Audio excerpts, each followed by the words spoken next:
મેઘ કહેરથી કંપી ઉઠ્યા ખેડૂતોના કાળજા। અત્યારે અમારો પાક ઉભેલો હતો માંડવાનો પડવાનો માંડવાનો એ એકદમ પરિપૂર્ણ નાશ થઈ ગયો છે। નાશ તો એવો થઈ ગયો છે કે આપણા ખેતરમાં જવાનો વિચાર નહીં થાય, આપણું દિલ બળી ઉઠે।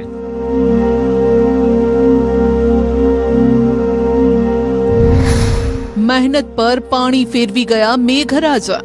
અમારે શેરડીની અંદર 50% જેટલું જનરલ ગામની અંદર નુકસાન છે અને કેદની અંદર 90% જેટલું નુકસાન છે અને કપાસની અંદર 100% નુકસાન છે।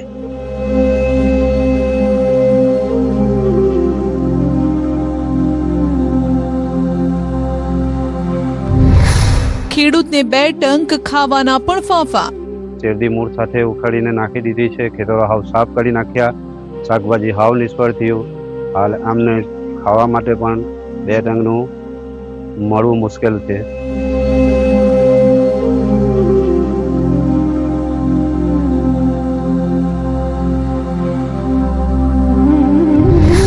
કુદરતના વારથી કંટાળી ગયો જગતનો તાત। સૌથી વધુ પાણી જો મંગળોર તાલુકાને નુકસાન કર્યું હોય તો તીમ ખંડના પાણી આ 2026ની વર્ષમાં કરવામાં આવ્યું છે।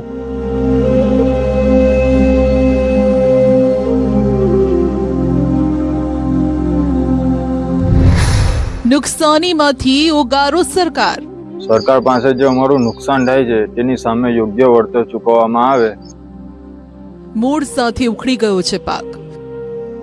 શાકભાજીના માંડવા પડી ભાંગ્યા। ચારે બાજુ જોવા મળી રહ્યા છે આકાશી આફતના નિશાન। ખેડૂતોનો વેરી બન્યો આ વરસાદ। ખેતરે ખેતરે ખેડૂતોની મહેનતનો પાણીએ કાઢ્યો કચ્ચરખાણ। જે ખેતરો લીલાછમ પાકથી લહેરાતા હતા ત્યાં બસ હવે બચી છે બરબાદી। આ વરસાદ નથી પરંતુ ખેડૂતોના કાળજા પર થયેલો કઠોરાઘાત છે। અરે રે હે કુદરત, તે આ શું ધાર્યું છે? થોડી તો દયા કર। શું તને જગતના તાતની જરા પણ દયા નથી આવતી?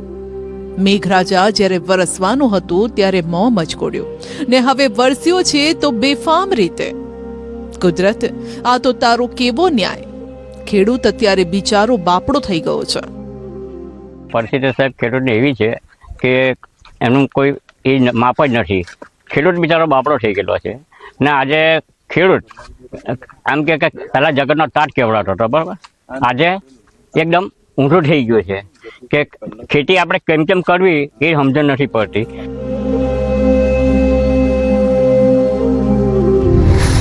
ખેતરે ખેતરે વિનાશના નિશાન।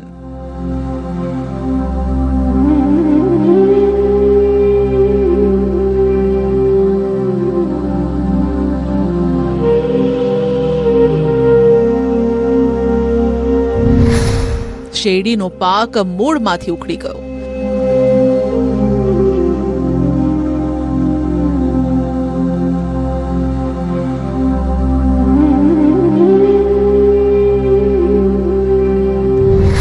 શાકભાજીના માંડવાનું નથી નામો નિશાન।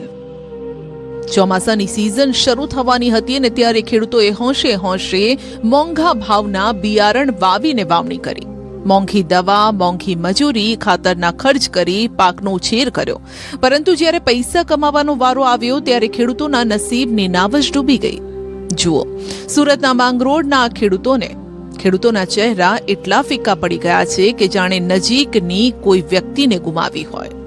જેટલું નુકસાન નજીકની વ્યક્તિને ગુમાવ્યાનું હોય તેટલું જ નુકસાન આ ખેડૂતોને પોતાના પાકને ગુમાવ્યાનું છે। માંગરોળના રણકપોર સિમોદરામાં ખેતરોમાં શેરડી અને શાકભાજીનો પાક સંપૂર્ણ બરબાદ થઈ ગયો છે। પૂરે એવી તારાજી સર્જી કે શાકભાજીના લાખો રૂપિયાના માંડવા પાણીના પ્રચંડ પ્રવાહમાં ઉખડી ગયા। ખેડૂતોની મહેનત અને લાખો રૂપિયાનો ખર્ચ પળવારમાં પાણીમાં વહી ગયો। જે ચોમાસાની સિઝનથી બે પાંદડે થવાની આશા હતી તે હવે પાયમાલી તરફ ધકેલી રહી છે। ઘરમાં ચૂલો સળગે તેવી પરિસ્થિતિ નથી। અતિવૃષ્ટિ ગંભીર બાબત ખેડૂતો માટે બની રહી કે હમણાં ઘરમાં ક્યારસમાં છાતીસમાં પાણી ભરાય। અમુક ઘરોમાં તો એવા છે હાલ કે રહેવાની કોઈ સ્થિતિ નથી।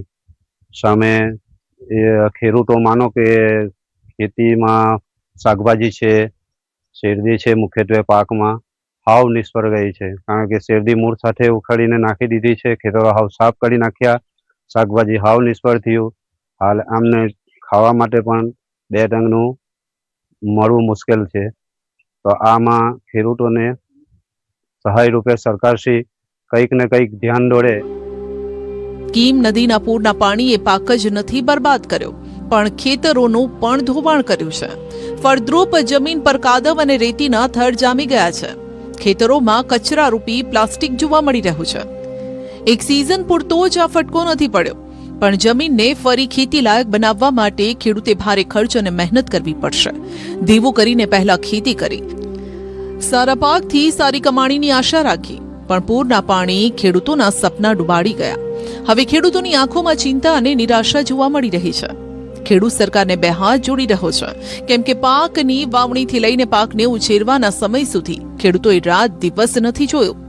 બહુ જાગરા કર્યા, હાથમાં કશું જ નથી આવ્યું.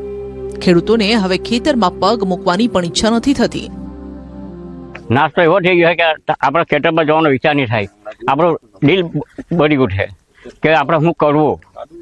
એ હિસાબે અમને તો એકદમ નાસીપાત છે ખેતીમાં અત્યારે.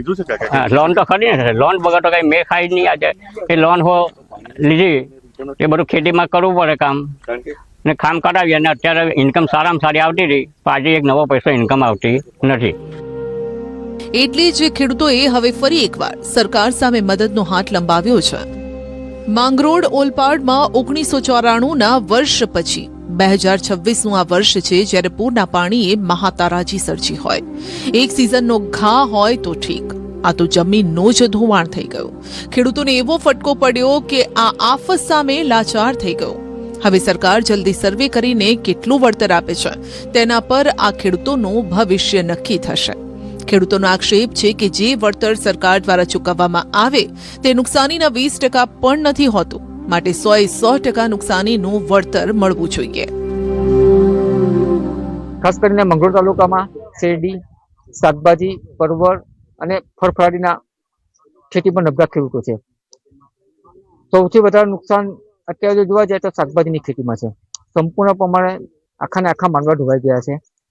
લાખો રૂપિયાના ખર્ચે જ્યારે ખેડૂત માંડવા બનાવે છે અને તેની પર પાક રોપે છે, એ તૈયાર પાક માંડવા સહિત ઘસરાઈ ગયો છે. સરકારશ્રી દ્વારા વળતર બાબત સહાયની જાહેરાત કરવામાં આવી છે અને ફોર્મ ભરવાનું પણ ચાલુ છે. એને અમે આવકારીએ છીએ ખેડૂત તરીકે. પરંતુ જે વળતરની રકમ નક્કી કરવામાં આવે છે એ આ નુકસાનના જો પ્રમાણ જોઈએ તો એના 20% પણ વળતર ચૂકવવામાં ખેડૂતોને આવતું નથી. એટલે આ જે ખેતીમાં જે નુકસાન થયું 100% પાક નિષ્ફળ ગયો છે, જમીન પણ ધોવાઈ ગઈ છે. જે શાકભાજીને ઉપર ચડાવવા માટે, વેલા ચડાવવા માટે જે માંડવા છે એ માંડવા પણ સંપૂર્ણપણે નાશ પામ્યા છે. એવા સમયે અમે સરકારશ્રી પાસે એટલી અપેક્ષા રાખીએ છીએ કે આ જે ખેડૂતો નુકસાન પામેલ હોય એમને મેક્સિમમ જમીન લેવલે નિરીક્ષણ કરીને વળતર ચૂકવવામાં આવે. ખેડૂતોનો પરસેવો પાણીમાં વહી ગયો. માંગરોળના ખીજરામાં પણ કીમ નદીના પાણી એવા ફરી વળ્યા કે ખેડૂતોને દેવામાં ડૂબાડતા ગયા. કેળના છોડનો કચ્ચરખાણ વળી ગયો. કેટલી જગ્યાએ તો પાણી એવા ફરી વળ્યા કે કેળના થળિયા પણ જોવા નથી મળતા. હવે ખેડૂત ખેતરમાં કંઈ જ બચ્યું છે કે નહીં તેને ફંફોસી રહ્યો છે. આ દ્રશ્યો જોઈને કાળજો પણ કંપી જાય, દાંત પર દયા આવી જાય. પાકમાંથી નીતરી રહેલું આ પાણી માત્ર પાણી નથી, પરંતુ જો તંત્રને દેખાય તો આ ખેડૂતોના આંસુ છે. અત્યાર સુધી ખેતરમાં પરસેવો પાડ્યો જે પૂરના પાણીમાં એક જ પળમાં વહી ગયો.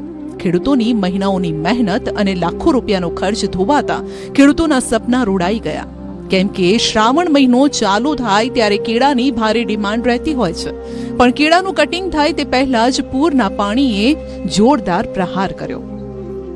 અહીંયા મુખ્ય પાકમાં કેળ ને શેરડીનું વાવેતર થાય છે. ને મેં કેળ બનાવેલી હતી 8 વીંગામાં, ને જે મશીનરીઓ હતી બરાબર બધું નુકસાન થયું છે. કેળ હતી તે સૂઈ ગઈ છે. અમુક જગ્યાએ તો કેળના થળિયા જોવા નથી મળ્યા. સરકાર પાસે જે અમારું નુકસાન થાય છે તેની સામે યોગ્ય વળતર ચૂકવવામાં આવે તેવી રજૂઆત કરીએ છીએ. કેળમાં જ નહીં, શેરડી અને કપાસનો પાક પણ ધોવાયો છે. ખેડૂતોએ ખેતરમાં કરેલું ફેન્સિંગ અને સિંચાઈ માટેની ડ્રીપ પણ બરબાદ થઈ ગઈ. કુદરત રૂઠી છે ત્યારે હવે ખેડૂતોને ફરી બેઠા થવા સરકારના ટેકાની આશા છે. સરકાર તાત્કાલિક સર્વે કરે, નુકસાનીનું યોગ્ય વળતર આપે તેવી જ આશા સાથે આ ખેડૂત બેઠો છે. 50% જેટલું જનરલ ગામની અંદર નુકસાન છે અને કેદની અંદર 90% જેટલું નુકસાન છે અને કપાસની અંદર 100% નુકસાન છે. અને સરકારશ્રી તરફથી અમને જે ડ્રીપની અંદર જે સબસિડી આપવામાં આવેલી, તાર ફેન્સિંગની અંદર જે સબસિડી આપવામાં આવેલી અને તે પણ નષ્ટ થઈ ગયેલી છે. ડ્રીપ તો અમારી 100% ચાલી ગઈ અને ફેન્સિંગની અંદર લગભગ કોઈ જગ્યા પર 10% છે પડી ગયેલું, કોઈ જગ્યા 20% છે, કોઈ જગ્યા 25% છે. એ પ્રમાણે નુકસાન થયેલું છે અને સરકારશ્રી આમાં ખેડૂતોને વધારેમાં વધારે કંઈ સહાય કરે એવી અમે અપેક્ષા રાખીએ છીએ બધા તમામ ખેડૂતો. ખેડૂતોની મહેનતનો કીમ નદીના નીરે સફાયો કરી નાખ્યો છે. ખેડૂતો હવે ખૂબ કપરી પરિસ્થિતિમાંથી પસાર થઈ રહ્યા છે ત્યારે રાજ્ય સરકારે જ આ ખેડૂતોનો સહારો બનવો પડશે, નહીં તો ખેડૂત ખેતી છોડવા મજબૂર બની જશે. વરસાદે ભલે વિરામ લીધો હોય પરંતુ વાવ તાલુકાનું મોરખી ગામ વગર વરસાદે પાણી વચ્ચે છે. 60 ઘરોના લોકો જાણે કે એવો અનુભવ કરી રહ્યા છે કે કોઈ ટાપુ પર રહેતા હોય, કારણ કે ઘરની આસપાસ પાણીનું જ રાજ છે અને જેના નિકાલની વ્યવસ્થા કરવાની તસ્દી તંત્ર નથી લઈ રહ્યું.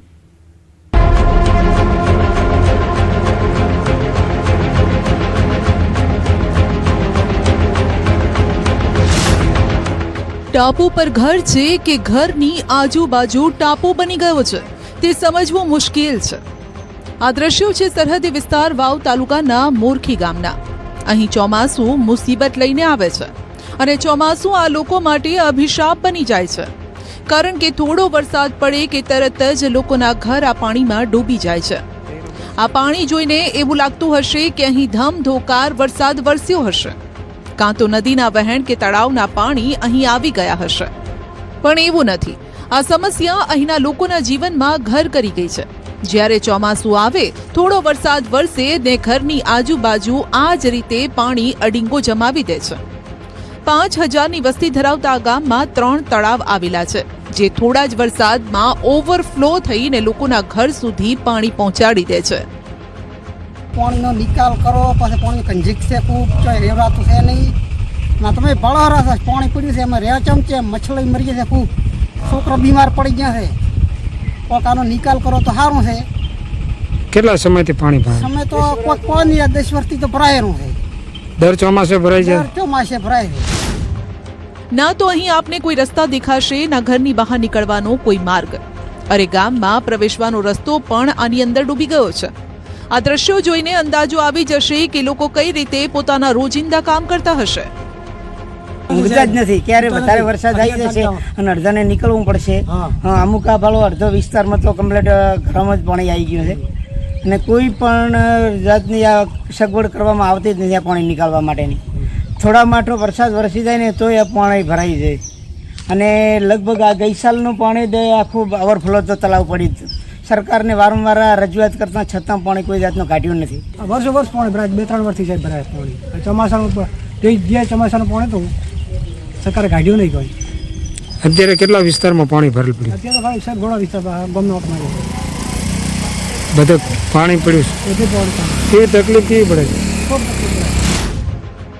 રસ્તા કે લોકોના ઘર જ નહીં પરંતુ ખેતરો પણ આ પાણીમાં ડૂબી ગયા છે. કેટલાક ઘરમાં તો 2-2 ફૂટ પાણી છે. ઘર વખરી પાણીમાં પલળી ગઈ ને બગડી ગઈ. શું ખાવું, શું પીવું, પશુપાલન કેવી રીતે કરવું? પશુપાલકો ચિંતામાં છે કે આ પાણીમાં તેમના ઢોરને કેવી રીતે બાંધવા.